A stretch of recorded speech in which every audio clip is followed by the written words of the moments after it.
ल। सो अस्तिको क्लासमा नि हामीले क्यालोरिफिक भ्यालुसम्म पढेका थियौं अनि क्यालोरिफिक भ्यालु चाहिँ म्याक्सवेल सेक्सनमा धेरै पहिला नै भइसकेको थियो।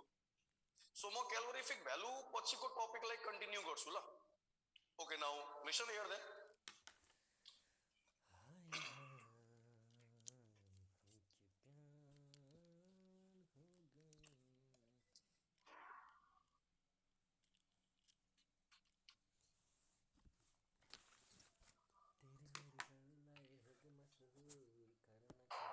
ओके देन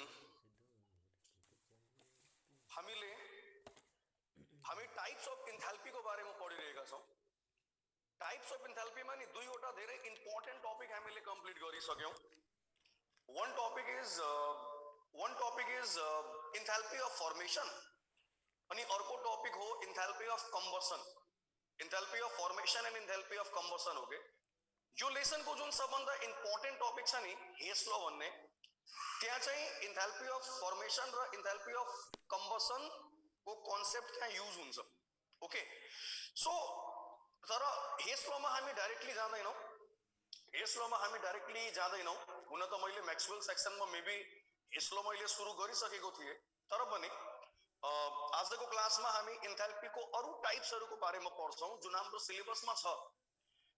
एक्जामको कन्टेक्स्टमा अलिकति कम इम्पोर्टेन्ट छ, तर हाम्रो सिलेबसमा छ। So we are going to study that.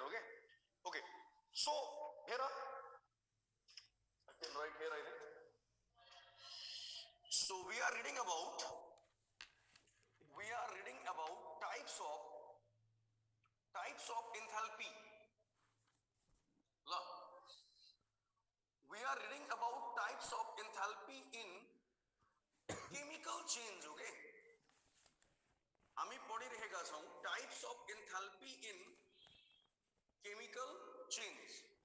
ल यो हाम्रो topic types of enthalpy in chemical change. यसमा 1 नम्बरमा हामीले पढेका थियौं। एकचोटी म तिमीलाई टपिकसँग रिलेट गराइदिन्छु किनकि धेरै इम्पोर्टेन्ट टपिक हो यो। 1 नम्बरमा हामीले पढेका थियौं इन्थाल्पी अफ फर्मेसन। ल 1 नम्बरमा हामीले पढेका थियौं enthalpy of formation delta HF। यो भइसक्यो, इन्थाल्पी अफ फर्मेसन भइसक्यो। इन्थाल्पी अफ फर्मेसन को डेफिनेसन याद छ तिमीहरुलाई? Amount of heat release. I hope you remember, याद हुनु पर्छ, नभई हेस ल को कन्सेप्ट, हेस ल को न्यूमेरिकलहरु सल्भ हुँदैन। इन्थाल्पी अफ फर्मेसनमा हामी कम्पाउन्ड को फर्मेसन को कुरा गर्छौं हैन। जब 1 मोल को कुनै कम्पाउन्ड त्यसको कन्स्टिट्युएन्ट एलिमेन्टबाट फर्म हुन्छ त्यो बेला जति एनर्जी रिलीज अथवा एब्जर्ब हुन्छ that is known as enthalpy of formation हैन। ओके, सो यो हामीले पढ्यौं। 2 नम्बरमा छ। 2 नम्बरमा हामीले पढेका थियौं इन्थाल्पी अफ कम्बसन। ओके, 2 नम्बरमा हामीले पढेका थियौं इन्थाल्पी अफ कम्बसन। यसको नोट्सहरु मैले दिइसकेको छु ल, यसको डेफिनेसनहरु सबै मैले भनिसकेको छु। इन्थाल्पी अफ कम्बसनमा हामीले यसको सिम्बल हुन्छ डेल्टा HC हैन। इन्थाल्पी अफ कम्बसन को डेफिनेसन के थियो? जब 1 मोल को कुनै कम्पाउन्ड एक्सेस अफ अक्सिजनमा बर्न हुन्छ त्यो बेला जति एनर्जी रिलीज हुन्छ that is known as enthalpy of combustion. Enthalpy of combustion को भ्यालु जहिले पनि के हुन्छ? इन्थाल्पी अफ कम्बसन को भ्यालु नि जहिले पनि माइनस हुन्छ, नेगेटिभ। नेगेटिभ भनेको रिलीज, पोजिटिभ भनेको एब्जर्ब हैन। Enthalpy of combustion is the amount of energy released when 1 mole of any substance is burned completely in the excess of air. Okay, अब हेर 3 नम्बर। यो टपिक फ्याराडे सेक्सन को लागि नयाँ topic हो ल। अनि इन्थाल्पी अफ कम्बसन कै भित्र हामीले क्यालोरिफिक भ्यालु को बारेमा पढेका थियौ हैन। क्यालोरिफिक भ्यालुमा हामी इन्थाल्पी अफ कम्बसनमा हामी 1 मोल सब्स्टान्स बर्न गर्ने कुरा गर्छौं। क्यालोरिफिक भ्यालुमा हामी कति अमाउन्ट अफ सब्स्टान्सलाई बर्न गर्ने कुरा गर्छौं? 1 ग्राम हैन। सो जब 1 ग्राम को कुनै पनि सब्स्टान्स बल्छ त्यो बेला जति अमाउन्ट को एनर्जी रिलीज हुन्छ that is known as enthalpy of that is known as calorific value. No? Okay, so अब हेर ल 3 नम्बरमा यो दुईटा टपिक धेरै इम्पोर्टेन्ट छ ल, धेरै धेरै इम्पोर्टेन्ट छ। अब 3 नम्बरमा अलिक कम इम्पोर्टेन्ट टपिक छ एक्जाम को लागि, तर हामी यसको बारेमा पनि पढ्छौं, कहिलेकाहीँ डेफिनेसन आउन सक्छ। Enthalpy of neutralisation, okay, enthalpy of neutralisation symbol delta H N ल, enthalpy of neutralisation symbol delta H N, यसको नोट पनि म अहिले दिँदै जान्छु। ओके, पहिला त यसको डेफिनेसन हेर, I will write the definition, सबैजनाले कपीमा लेख। अमाउन्ट अफ एनर्जी रिलीज्ड, यो पनि रिलीज हुने एनर्जी हो, कहिले पनि एब्जॉर्ब हुँदैन। Amount of energy released when 1 gram equivalent, 1 gram equivalent भनेको तिमीहरू बुझ्छौ हैन? 1 ग्राम इक्विभ्यालेन्ट भनेको कुनै पनि सब्स्टान्सको इक्विभ्यालेन्ट वेट होइन, कुनै पनि सब्स्टान्सको इक्विभ्यालेन्ट वेटलाई 1 ग्राम इक्विभ्यालेन्ट भनिन्छ। Amount of energy released when 1 gram equivalent of an acid neutralizes, 1 gram equivalent of an acid neutralizes 1 gram equivalent of a base completely. 1 gram equivalent of an acid neutralizes 1 gram equivalent of a base completely. It's called enthalpy of neutralisation. Maxwell section को विद्यार्थीहरु पनि यसलाई ignore नगर्नु, revision hardly पाइन्छ ल, यसलाई appreciate गर्नु। हुन त यो टपिक मैले क्लासमा भनेको थिए नो, तर पनि यस्तो टपिकको रिभिजन पाउनु ने त्यति सजिलो हुँदैन। So luckily like section combine भयो and I am revising this topic for you know, okay. So this is the enthalpy of neutralization, okay? अब यसको एउटा एग्जांपल हेर न, टेक वन एग्जांपल हेयर, जस्तै कि HCl छ हैन, HCl plus NaOH, this is 1 gram equivalent of HCl, this is 1 gram equivalent of NaOH। जब यो दुईटाको रिएक्सन हुन्छ नि, यसले सल्ट अनि वाटर दिन्छ हैन, अनि यो रिएक्सनमा नि डेल्टा एच को भ्यालु हुन्छ तिमीलाई -13.7 किलो क्यालोरी ल, -13.7 किलो क्यालोरी हुन्छ डेल्टा एच को भ्यालु। एउटा इम्पोर्टेन्ट कुरा म भन्छु, यो रिएक्सनको मात्र डेल्टा एच को भ्यालु यति हुँदैन, यो रिएक्सनको मात्र डेल्टा एच को भ्यालु यति हुँदैन। जहिले पनि 1 ग्राम इक्विभ्यालेन्ट को स्ट्रङ एसिड र 1 ग्राम इक्विभ्यालेन्ट को स्ट्रङ बेस को बीचमा रिएक्सन हुन्छ नि, जहिले पनि यति अमाउन्ट अफ एनर्जी रिलीज हुन्छ। कुनै पनि 1 ग्राम इक्विभ्यालेन्ट को स्ट्रङ एसिड र 1 ग्राम इक्विभ्यालेन्ट को स्ट्रङ बेस को बीचमा रिएक्सन भयो भने जहिले पनि 13.7 किलो क्यालोरी हिट रिलीज हुन्छ। रिलीज भन्यो भने माइनस साइन भन्नु पर्दैन, मैले क्लासमा भनेको थिएँ होइन। तर यदि एसिड र बेसमा कोही एउटा विक छ भने, यदि एसिड र बेसमा कोही एउटा विक छ भने अब चाहिँ अमाउन्ट अफ एनर्जी जुन रिलीज हुन्छ नि यो कम भइहाल्छ, ओके। एसिड र बेसमा कोही एउटा यदि विक छ भने या दुईटै विक छ भने amount of energy release will decrease, किनकि त्यो बेला के हुन्छ नि, केही अमाउन्ट अफ एनर्जी विक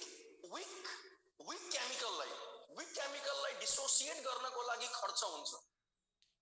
हामीले पढेका छौं नि, strong electrolyte ionise completely, weak electrolyte does not ionise completely, okay.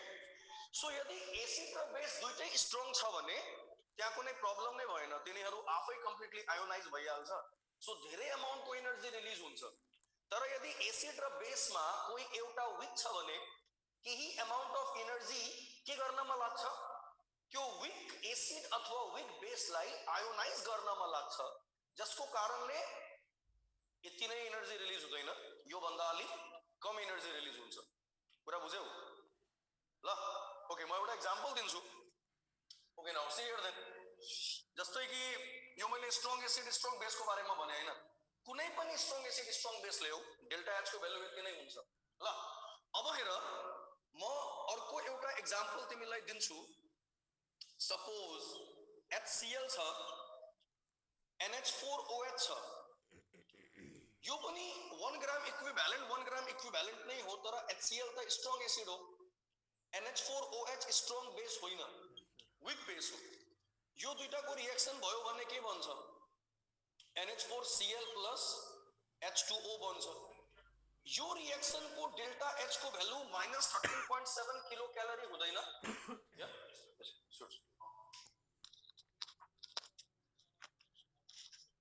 Sorry to disturb the class.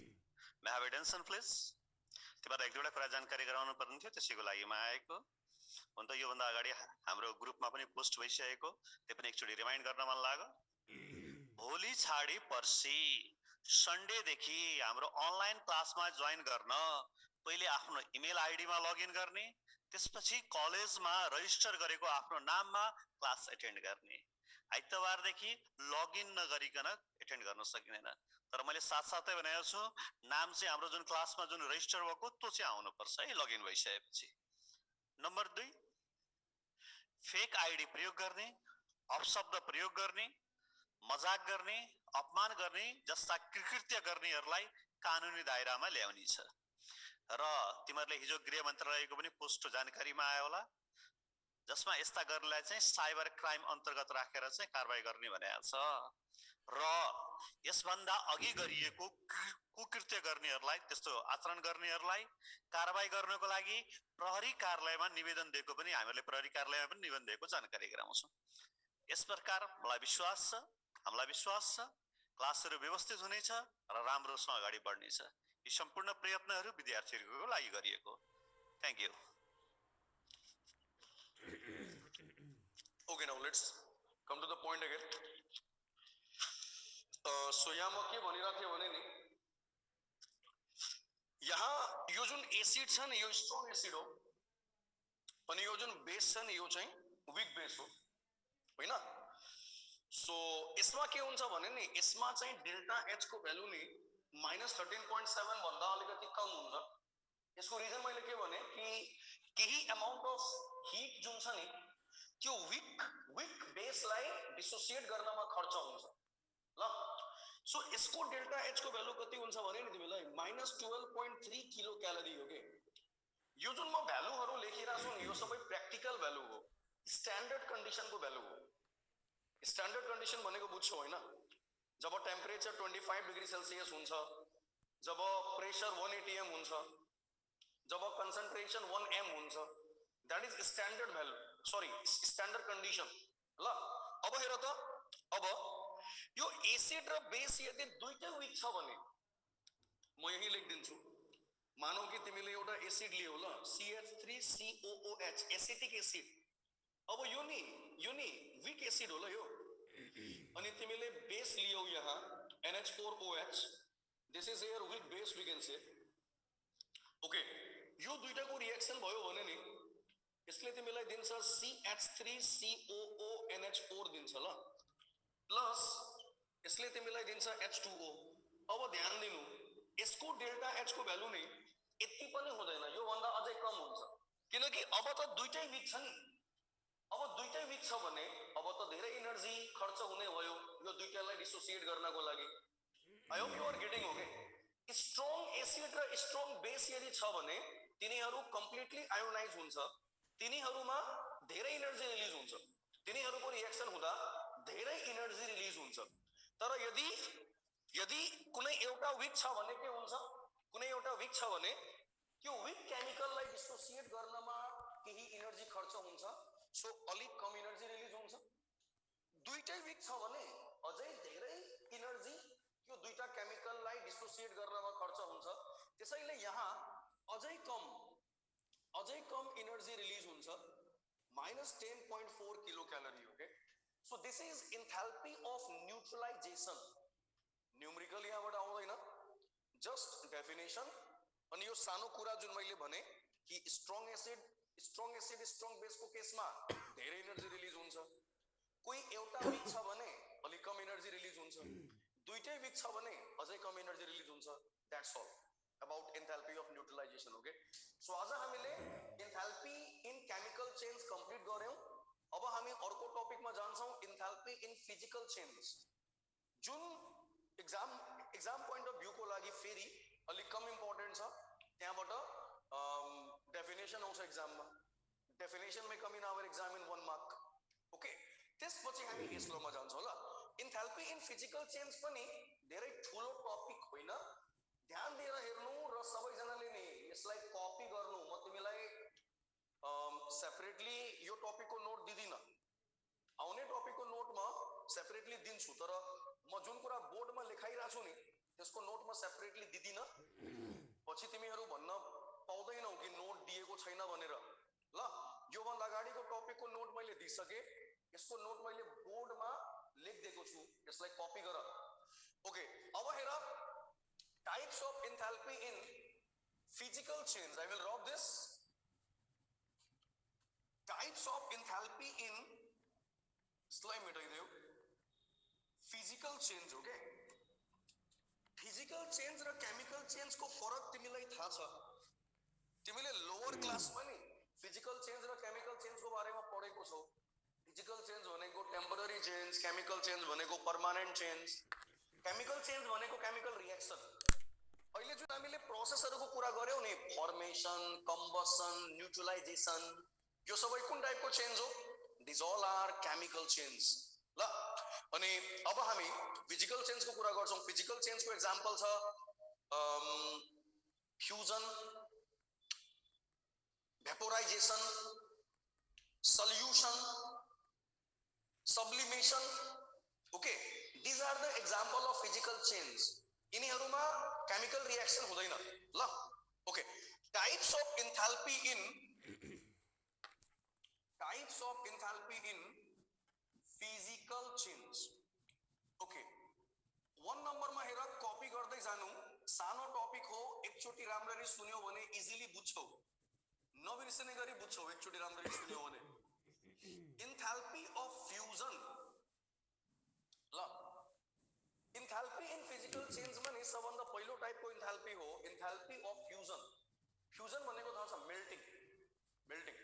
यसमा हामी सलिडलाई मेल्ट गरेर लिक्विड बनाउँछौं. ल, ओके, जस्तै हेर न, सपोज गर कि वाटर छ, यो वाटर नि सलिड को फर्ममा छ, आइस को फर्ममा छ. अब तिमीलाई नि यसलाई लिक्विडमा चेन्ज गर्नु छ. सो मलाई तिमी भन्न सक्छौ सलिड वाटरलाई लिक्विड वाटरमा चेन्ज गर्नको लागि हामीले हिट दिनुपर्छ कि हिट लिनुपर्छ त्यहाँबाट. यसको मतलब यहाँ हिट एब्जर्ब हुन्छ कि हिट रिलीज हुन्छ. कसैले मलाई यसको आन्सर भन्छ, raise your hand so that I can unmute you and say me this answer. Okay, solid वाटरलाई हामी लिक्विड वाटरमा चेन्ज गर्न चाहन्छौं. यसमा हिट एब्जर्ब हुन्छ कि हिट रिलीज हुन्छ? Okay, one student is raising the hand. Okay, let me unmute him. Okay, Kamlesh semi, यसमा hit के हुन्छ? एब्जर्ब हुन्छ कि रिलीज हुन्छ? हिट एब्जर्ब हुन्छ. या, सो यसमा हिट एब्जर्ब हुन्छ. या, भेरी गुड, यसमा हिट एब्जर्ब हुन्छ. Okay, so good. Okay, so यहाँ हेर ल, यसमा नि हिट एब्जर्ब हुन्छ. सो यो रिएक्सन को डेल्टा एच को भ्यालु नि पोजिटिभ हुन्छ कि नेगेटिभ हुन्छ? आई थिंक त्यो पनि तिमी भन्न सक्छौ हैन. आइसलाई हिट गर्यो भने न त्यो लिक्विडमा चेन्ज हुन्छ. मेल्टिङ प्रोसेसमा नि हिट एब्जर्ब हुन्छ. रिमेम्बर. ओके, सो यसमा डेल्टा एच को भ्यालु पोजिटिभ हुन्छ र कति हुन्छ भने नि +6 किलो जूल. डेल्टा एच को भ्यालु तिमी लाइक डेल्टा एच को भ्यालु या त किलो जूलमा हुन्छ या त किलो क्यालोरीमा हुन्छ. त्यसबाट तिमीहरू कन्फ्युज हुँदैनौ. ल, okay, now so see here then. अब हेर ल, एन्थाल्पी अफ फ्यूजन को डेफिनेसन के हो? Enthalpy of fusion is the amount of, तिमी यो एक्जाम्पलबाट तिमी एन्थाल्पी अफ फ्यूजन को डेफिनेसन पनि लेख्न सक्छौ. के हो भने एक मोल को solid लाई liquid मा change गर्दाखेरि जति amount of heat absorb हुन्छ त्यो नै enthalpy of fusion हो। बुझ्यो कुरा के यहाँ के यो एक मोल को वाटर हो? यस सर। जहिले पनि एक मोल लिने एन्थाल्पी को केसमा नि जहिले पनि एक मोल लिने के यो एक मोल अफ वाटर हो? यस हो नि हो एक मोल अफ वाटर। सो एक मोल को कुनै पनि सलिड लाई लिक्विड मा चेन्ज गर्दाखेरि जति अमाउन्ट अफ हिट के हुन्छ एब्जॉर्ब हुन्छ जहिले पनि हिट एब्जॉर्ब हुन्छ। रिमेम्बर हो गए is known as what enthalpy of fusion. Can we write the definition? मैले डेफिनेशन यहाँ सेन्टेन्स मा लेख्नु पर्दैन नि लेख्नु I hope we can write के लेख्छौ व्हेन म ओरली भनिरा छु amount of heat absorbed when 1 mole of solid is converted to liquid at its melting point। ल एक मोल को solid लाई liquid मा चेन्ज गर्दाखेरि जति amount of heat absorb हुन्छ that is known as enthalpy of fusion। I hope it is clear। okay अब बी नम्बर मा हेर 2 नम्बर मा हेर 2 नम्बर मा छ enthalpy of vaporization। ल 2 नम्बर मा छ enthalpy of vaporization। ल अब enthalpy of vaporization बाट पनि तिमी नि अलिकति सोच कि मिनिङ आइहाल्छ। यसमा नि हामी vaporization को कुरा गर्छौं अनि vaporization भनेको के हो? लिक्विड भेपर मा चेन्ज हुन्छ नि यसमा। फ्यूजन भनेको मेल्टिङ सॉलिड लिक्विड मा चेन्ज हुन्छ। एक मोल को सॉलिड लिक्विड मा चेन्ज हुँदाखेरि जति अमाउन्ट को हिट एब्जॉर्ब हुन्छ that is enthalpy of fusion. अब हेर ल एन्थाल्पी अफ भेपोराइजेसन मा नि सपोज गर कि हामीसँग वाटर छ लिक्विड फर्म मा यसलाई हामीलाई ग्यास को फर्म मा चेन्ज गर्नु छ। ल अब मलाई भन्न सक्छौ कि यसमा हिट एब्जॉर्ब हुन्छ कि रिलीज हुन्छ? आई थिंक यसमा पनि तिमी मलाई भन्न सक्छौ लिक्विड लाई यदि ग्यास मा चेन्ज गर्नु छ भने नो लिक्विड लाई यदि ग्यास मा चेन्ज गर्नु छ भने फेरि हिट के हुन्छ? फेरि हिट एब्जॉर्ब हुन्छ। लिक्विड लाई हिट गर्यो भने न त्यो ग्यास मा चेन्ज हुन्छ नो। सो यसको पनि डेल्टा एच को भ्यालु पोजिटिभ हुन्छ। ल यसको हुन्छ तिमीलाई 40.6 किलो जूल 40.6 किलो जूल। अब हेर त के यो एक मोल को वाटर हो? यस सर। एक मोल को लिक्विड हो नि यो। सो इसको डेफिनेसन हेर ल एक मोल को लिक्विड लाई ग्यास मा चेन्ज गर्दाखेरि जति अमाउन्ट को हिट एब्जॉर्ब हुन्छ नि that is known as enthalpy of vaporisation. I hope you are getting this. Okay धेरै सानो सानो कुरा छ नयाँ कुरा छ तर धेरै इम्पोर्टेन्ट कुरा छ धेरै बुझ्ने कुरा हो। So how can we define enthalpy of vaporization here? Amount of heat absorbed when 1 mole of liquid is converted to gas at its boiling point। Yes sir। Okay amount of heat absorbed जहिले पनि absorb never release। amount of heat absorbed when 1 mole of liquid is converted to gas। यहाँसम्म पनि छोड दिन सक्छौ या अन्तिममा at its boiling point पनि लेख्न सक्छौ। ल so this is enthalpy of vaporisation. Clear भयो? यो पनि एक्जाममा डेफिनेसन आउँछ यसको।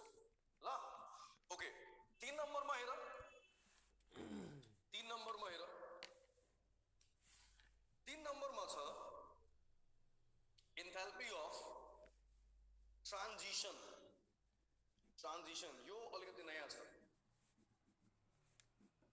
ल 3 नम्बरमा छ एन्थाल्पी अफ ट्रान्जिसन। हो के ट्रान्जिसन भनेको थाहा छ के हो? यो पनि एउटा फिजिकल चेन्ज नै हो। ट्रान्जिसनमा नि एउटा एलोट्रोपिक फर्म अर्को एलोट्रोपिक फर्ममा चेन्ज हुन्छ। जस्तै कि एलोट्रोपको बारेमा तिमीलाई थाहा छ नि त्यो सब्स्टान्स जसको केमिकल प्रोपर्टी सेम हुन्छ तर फिजिकल प्रोपर्टी डिफरेन्ट हुन्छ। नो जुन सब्स्टान्स को केमिकल प्रोपर्टी सेम हुन्छ तर फिजिकल प्रोपर्टी डिफरेन्ट हुन्छ they are known as allotropes. Like carbon को थुप्रै एलोट्रोप्स हुन्छ नि diamond, graphite, coal, these are the allotropes of carbon. No, so जब एउटा एलोट्रोपिक फर्म अर्को एलोट्रोपिक फर्ममा चेन्ज हुन्छ नि त्यो बेला पनि हिट रिलिज हुन्छ अथवा एब्जर्ब हुन्छ। यहाँ चाहिँ जे पनि हुन सक्छ, कुनै केसमा हिट रिलिज हुन्छ, कुनै केसमा हिट एब्जर्ब हुन्छ। यहाँ जहिले पनि एब्जर्ब हुन्छ, यहाँ जहिले पनि एब्जर्ब हुन्छ, तर ट्रान्जिसनमा के हुन्छ, कुनै एलोट्रोपलाई अर्को एलोट्रोपमा चेन्ज गर्दाखेरि हिट रिलिज हुन्छ, कुनै एलोट्रोपलाई अर्को एलोट्रोपमा चेन्ज गर्दाखेरि हिट एब्जर्ब हुन्छ। That is known as enthalpy of transition. ल म एउटा एक्जाम्पल दिन्छु। सपोज गर कि हामीसँग नि बीटा सल्फर छ। ल बीटा सल्फरको एउटा एलोट्रोप हो, तिमीले सुन्यौ होला हैन, alpha sulphur beta sulphur. No, beta सल्फरलाई अल्फा सल्फरमा चेन्ज गर्दाखेरि यति अमाउन्टको 0.6 किलो क्यालोरी। ल बीटा सल्फरलाई अल्फा सल्फरमा चेन्ज गर्दाखेरि यति अमाउन्टको हिट के हुन्छ, रिलिज हुन्छ, माइनस रिलिज हुन्छ। के यो 1 मोलको सल्फर हो? यस सर। के यहाँ 1 मोलको एलोट्रोपको कुरा भइरहेछ? के यो 1 मोलको सल्फर हो? हजुर। यस। सो इन्थाल्पी अफ ट्रान्जिसन के हो भने नि जब 1 मोलको कुनै एलोट्रोप अर्को एलोट्रोपिक फर्ममा चेन्ज हुन्छ, त्यो बेला जति अमाउन्टको हिट रिलिज अथवा एब्जर्ब हुन्छ, that is known as enthalpy of transition. ल यसमा के बुझ्छौ भने यहाँ हिट रिलिज पनि हुन सक्छ, एब्जर्ब पनि हुन सक्छ, जे पनि हुन सक्छ। क्लियर भयो यहाँसम्म? Okay, now last one, enthalpy in physical चेन्जमा लास्ट एउटा छ। इन्थाल्पी इन फिजिकल चेन्जमा नि लास्ट एउटा छ, इन्थाल्पी अफ सल्युसन। ल इन्थाल्पी अफ सल्युसन, यसमा सल्युसन बनाउने नाममै मिनिङ छ। अलिकति सोच्यो भने नि नाममै मिनिङ छ। इन्थाल्पी अफ सल्युसन, यसमा सल्युसन बनाउने, र सल्युसन कसरी बनाउने? सल्युटलाई सल्भेन्टमा घोलेर सल्युसन बनाउने होइन। सल्युट एन्ड सल्भेन्ट विनो या, सल्युटलाई सल्भेन्टमा घोल्यो भने सल्युसन बन्छ। ओके, अब यसमा हेर, जस्तै NaCl छ, NaCl हाम्रो सल्युट हो। ल यसलाई हामीले वाटरमा घोलिदियौ, वाटर यहाँ सल्भेन्ट हो, वाटर यहाँ एक्सेस अमाउन्टमा छ। ल यसले अब तिमीलाई के दिन्छ भने नि NaCl को सल्युसन म ब्र्याकेटमा लेखिदिन्छु AQ। ल यसमा अब हिट, केही हिट नि यसमा, अनि एउटा कुरा, ल सल्युसन बन्दाखेरि नि हिट जहिले पनि एब्जर्ब हुन्छ, फेरि एब्जर्ब, यो तीनटामा एब्जर्ब हुन्छ, रिलिज कहिले हुँदैन। यसमा चाहिँ एब्जर्ब अथवा रिलिज जे पनि हुन सक्छ। अब यो एलोट्रोप माथि डिपेन्ड गर्छ। ल के यो 1 मोलको सल्युट हो? यस सर। NaCl को अगाडि केही छैन भनेको 1 छ नि। 1 मोलको सल्युटलाई एक्सेस अफ वाटरमा डिजल्भ गर्दाखेरि जति अमाउन्टको हिट एब्जर्ब हुन्छ, that is enthalpy of solution. ल 1 मोलको सल्युटलाई एक्सेस अफ वाटरमा डिजल्भ गर्दाखेरि जति अमाउन्टको हिट एब्जर्ब हुन्छ, that is known as enthalpy of solution. So how can we define this? Amount of heat absorbed when 1 mole of solute is dissolved in excess of water is known as enthalpy of solution. ल okay, so enthalpy in physical change पनि सक्यो। हामीले chemical चेन्जमा हामीले 3 टाइपको enthalpy को बारेमा पढ्यौं, physical चेन्जमा हामीले 4 टाइपको enthalpy को बारेमा पढ्यौं, तर सबभन्दा धेरै इम्पोर्टेन्ट चाहिँ 2 टाइपको मात्र छ। त्यो सुरुको दुईटा, enthalpy of formation, enthalpy of combustion. अब हामी पढ्छौं Hess law. Now we will go to Hess law. ल सो यति कुराहरू जति मैले भने नि यसलाई सबैजनाले याद राख्नु। अब हामी मेन टपिकमा जान्छौं। ल अब नि हामी हाम्रो लेसनको मेन टपिक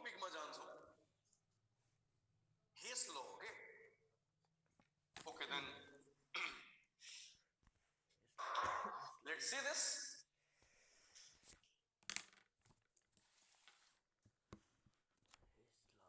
Okay, सबैजना यो हेडिङ बनाउँछ कपीमा, हेस ल, हेस ल। यसबाट एउटा 5 मार्कको न्यूमेरिकल कन्फर्म एक्जाममा सोधिन्छ। ओके, हेस लबाट नि एउटा 5 मार्कको क्वेशन, 5 मार्कको न्यूमेरिकल एक्जाममा कन्फर्म सोधिन्छ ल। यो धेरै इम्पोर्टेन्ट लेसन हो, यो लेसनकै सबभन्दा इम्पोर्टेन्ट टपिक हो यो। ओके, अब यो ध्यान देऊ, म तिमीलाई एउटा एक्जाम्पल दिन्छु, जस्तै कि हेर, कुनै एउटा रिएक्सन ल्याउ न, carbon plus oxygen gives carbon dioxide, carbon plus oxygen gives carbon dioxide, अनि यो रिएक्सनमा नि केही अमाउन्ट अफ हिट के हुन्छ रिलीज, -94.0 किलो क्यालोरी। यति अमाउन्ट अफ हिट यो रिएक्सनमा के भयो रिलीज भयो ल। अब यही रिएक्सनलाई नि म दुईटा स्टेपमा गर्छु। पहिला कार्बनले ऑक्सिजनसँग रिएक्सन गरेर कार्बन मोनोऑक्साइड दियो, त्यसपछि कार्बन मोनोऑक्साइडले फेरि ऑक्सिजनसँग रिएक्सन गरेर कार्बन डाइऑक्साइड दियो ल। यो रिएक्सनको डेल्टा एच को भ्यालु हुन्छ -67.0 किलो क्यालोरी। यो रिएक्सनको डेल्टा एच को भ्यालु छ -27.0 किलो क्यालोरी। म के बताउन खोजिरहेको छु ध्यान दिनु, यहाँ मैले कार्बन र ऑक्सिजनबाट कार्बन डाइऑक्साइड एक स्टेपमा फर्म गरे, यहाँ मैले कार्बन र ऑक्सिजनबाट कार्बन डाइऑक्साइड नै फर्म गरे, तर दुई स्टेपमा। तर दुईटै केसमा त कार्बन डाइऑक्साइड नै बन्दैछ नि, होइन? अब हेर ल, यो दुईटालाई नि तिमी जोड देऊ, यो दुईटालाई नि तिमी जोड देऊ, यसलाई र यसलाई जोड्दाखेरि के हुन्छ भने सेम कुरा यदि सेम साइडमा छ भने एड हुन्छ, सेम कुरा यदि उल्टो साइडमा छ भने क्यान्सल हुन्छ नि। अनि क्यान्सल हुनको लागि नि नम्बर चाहिँ इक्वल हुनुपर्छ ल, क्यान्सल हुनको लागि नि नम्बर चाहिँ इक्वल हुनुपर्छ ल। सो यो CO र CO क्यान्सल भइहाल्यो होइन। अब जोडेर लेख्देऊ त, यहाँ के छ C plus half O2 will be O2 gives CO2।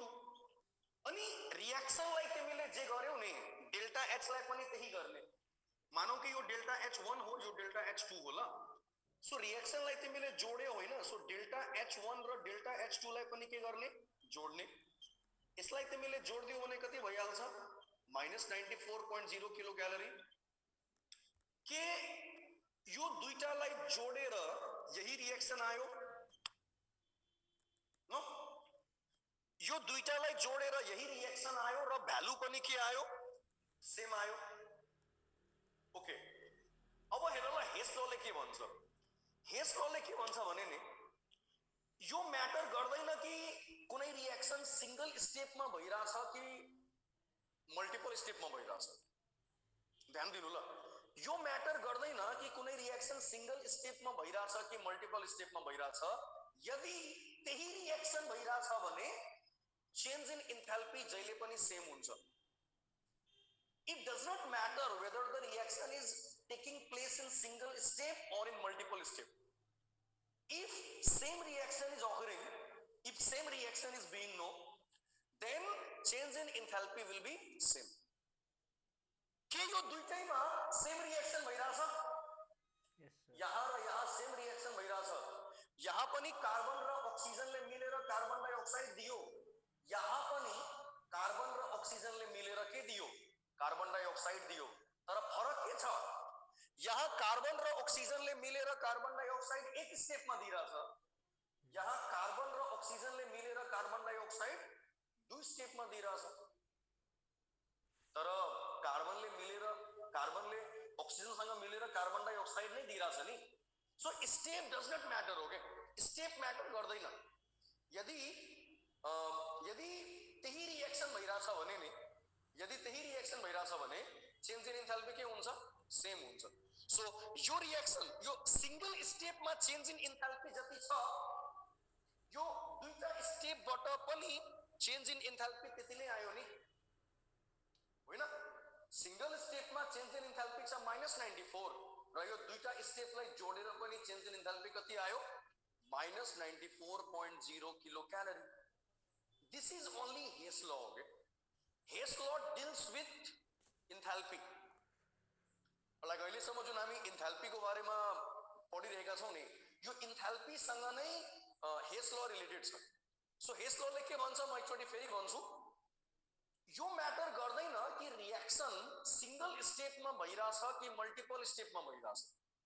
यदि त्यही रिएक्सन भइरहेछ भने चेन्ज इन इन्थाल्पी जहिले पनि सेम हुन्छ। ल ओके, म यसको स्टेटमेन्ट लेखिदिन्छु यहाँ। Sorry, I will write down the statement, all of you copy that. Okay, यहाँ इसको स्टेटमेंट लिखा, the change in enthalpy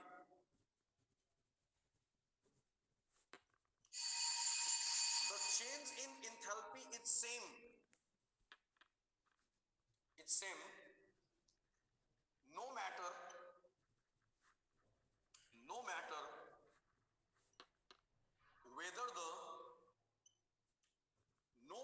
whether the reaction is occurring in single step, no matter whether the reaction is occurring in single step or in multiple steps. No matter whether the reaction is occurring in single step or in multiple step. यो side को सारा ल, यो एक्जाम्पलबाट यो statement बुझ्यौ तिमीहरूले? हजुर sir. कुनै पनि रिएक्सन यदि सिंगल स्टेपमा भइरहेछ अथवा मल्टिपल स्टेपमा भइरहेछ केही फरक पर्दैन। यदि त्यही रिएक्सन भइरहेछ भने चेन्ज इन इन्थाल्पी के हुन्छ, चेन्ज इन इन्थाल्पी सेम हुन्छ। ल यो सारा ल। Okay, so this is Hess law. Okay, यो हेस लॉ को डेफिनेसन हो, यो त्यसको भेरिफिकेसन हो। मतलब यो एक्जाम्पलले हेस लॉलाई के गर्छ, प्रूभ गर्छ, भेरिफाई गर्छ। यो सारा ल। अब स्टेटमेन्ट हामीलाई थाहा भयो।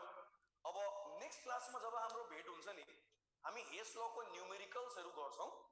एउटा न्यूमेरिकल 5 मार्कको हो। So very important class that is going to be. त्यो क्लास धेरै इम्पोर्टेन्ट क्लास हुन्छ। सो सबैजनाले यहाँसम्म लेख, अर्को क्लासमा हामी न्यूमेरिकल गर्छौं ल। It's okay for now, thank you.